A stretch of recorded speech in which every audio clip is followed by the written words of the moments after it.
it is such a pleasure to be sitting here, not only with you guys, but in this studio. This is amazing. Thank you for having me here. I really appreciate it. Thank you. Of course. First things first, congratulations. Thank you. Whiplash has won a number of Oscars, but you yourself were on stage accepting one last night. I did, yeah. Can you tell us a little bit about what that whole experience was like? Well, it was pretty intimidating. You're up in front of the whole crowd of people there, all the stars, everyone's watching. You know, there's a billion people watching you on the TV, so that definitely messes with you a little bit. And it's pretty nerve-wracking for below-the-line people. Usually we're hidden out in the dark here, and we're not on camera people, and it was probably plainly evident last night. So, but very overwhelming, but very cool thing. Now, you say below-the-line people, but let's be honest, I mean, the work that you guys put into a movie like this, this one was a little unconventional in the fact that it started out as a short movie, and then you guys only had so long to do the actual sound mixing. How did that all come together? How did you do that in such a quick, it was under 2 months, wasn't it?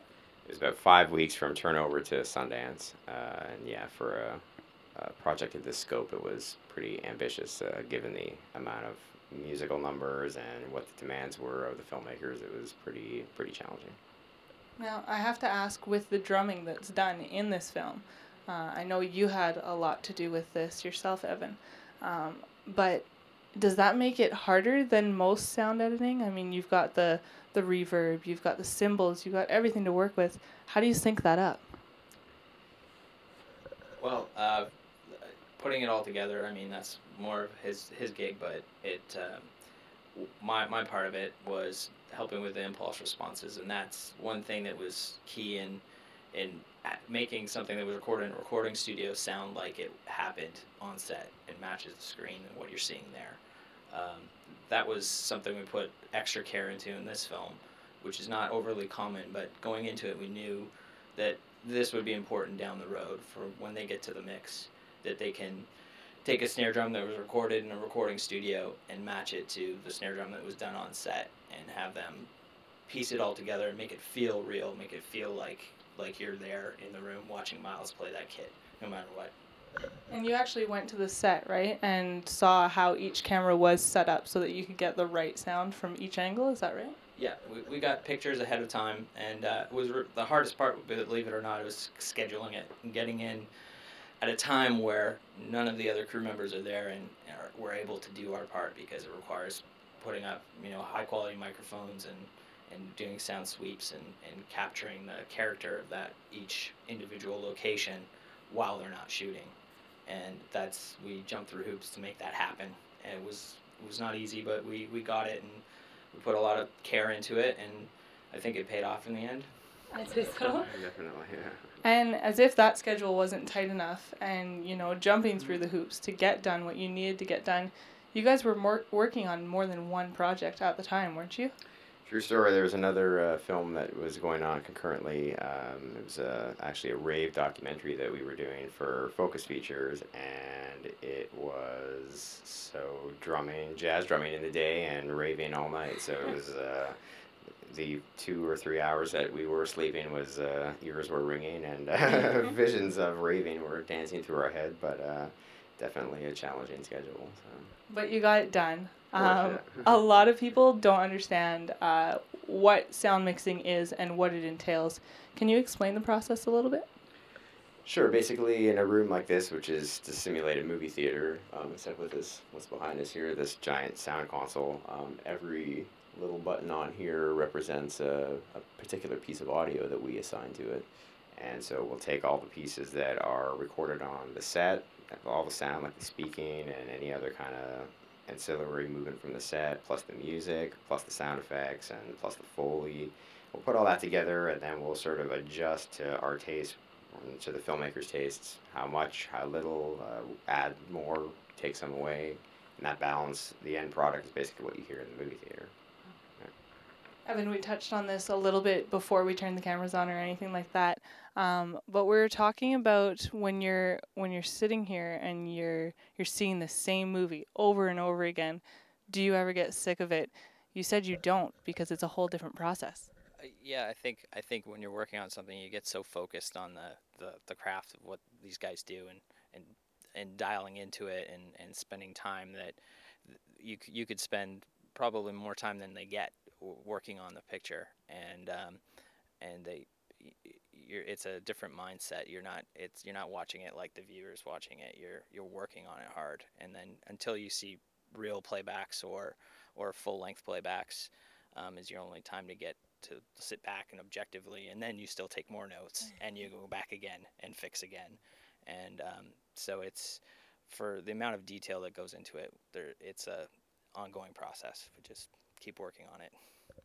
Do you ever get to actually sit down and enjoy a movie, or are you constantly picking out the sound mistakes or the edits? Or Me when we're not at work, Yeah. still pretty critical in the theater. I think you're always looking at. I mean, you have a mindset of that. So as much as you try and disengage that when you're just going to the local Cineplex, it's still kind of this level doesn't seem right, or that speaker's broken, or just your radar's up for that kind of thing. So it can be distracting, but it's good to sort of disengage the workflow all the time. So. when you watched Whiplash back in its entirety at the very end, did you think, "Oh yeah, this is award winning"? Um, I have to say no, because we were so buried and so under the gun when we were in here, that we got to the end and it was kind of like, okay, we're happy with this, but we didn't really know. We knew, okay, this is good, it feels good, but it wasn't until we went up to Sundance and played it in front of a full audience there on the first night, and the reception to that at the end, then we started to wonder about it a little bit. And indeed, it went on to win Sundance. So, at that point, we were like, great, that's okay, pretty cool. But then, even at that point, I don't think anybody was thinking about awards. It's not really, it's not really about the awards, just about getting the project done to the level that we want it done at, and the taste level that we wanted at, and that the filmmakers go away happy ultimately at the end of the day. So. And then you went on to win a BAFTA, Right. and then the Oscars last night, which is amazing. Yeah, double is pretty pretty something special for sure. Yeah, yeah. You definitely can't say that you didn't. Your work wasn't justified. Yeah, certainly not. No. And again, I think really humbling and really sort of it's really something to have your work acknowledged by the peer group and by the Academy in general. It's they look at up to 300 films that were released during the year, and that you managed to that five stood up, and we were in one of those. There were some serious heavy hitters that got left out that were really well done. So it's really the nomination alone is just like, wow, this is huge. And then you go on for the win. It's just like it's hard to really sort of emote how that how that feels. So. I have to ask, when it comes to the two of you actually being Canadian, does this mean more to you, or is it just another award? I don't know about another award, but there's a couple of us down here that are Canadian that work closely together. We didn't know each other before he came down here. I was a few years ahead of him. We worked at the Crosstown Rival Studios up in Toronto, so we never really commingled at all up there.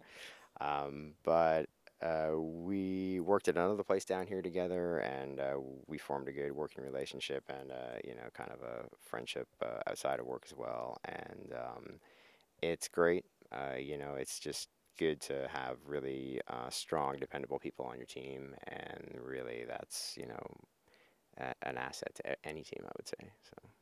And obviously, it becomes a family, the people you're working with. Generally, you get a lot more time to work with them on a movie at this level. But in saying that, do you ever... That has to come into place when you are going to work on another project. Surely you're recommended by other people. Having the Oscar, will that now push you forward towards other projects? That's the hope. Everyone's heard of Whiplash now, and indeed you have the BAFTA and Oscar to back it up. So it's certainly easier for the salespeople here and for us to go out and recruit other work with that sort of calling card in our hand. So that's definitely going to be a big help, and hopefully opens some more doors for us. You know, hopefully there's a lot more road to go for us. We're all pretty young and eager still, so we're hoping this is just the beginning of more good stuff to come. So.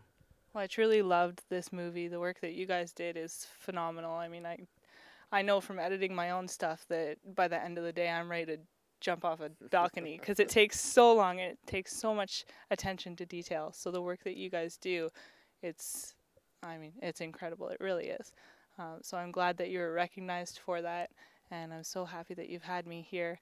I have one question that I try to ask each of my guests at the end of my interviews.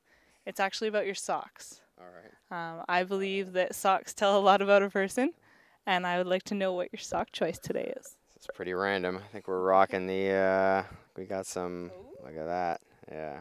Black, gray. Rocking a little bit of the, Burberry socks on there, I think. I don't even know. I have, I guess, short sport socks. Yeah, and what's more interesting is that my lab, he actually stole my shoes and dragged this one out into the dirt in the back of my place in Big Bear, and it's still wet from washing it. So. But your feet are comfy from the socks, right? So Socks are helping out for sure. that's good.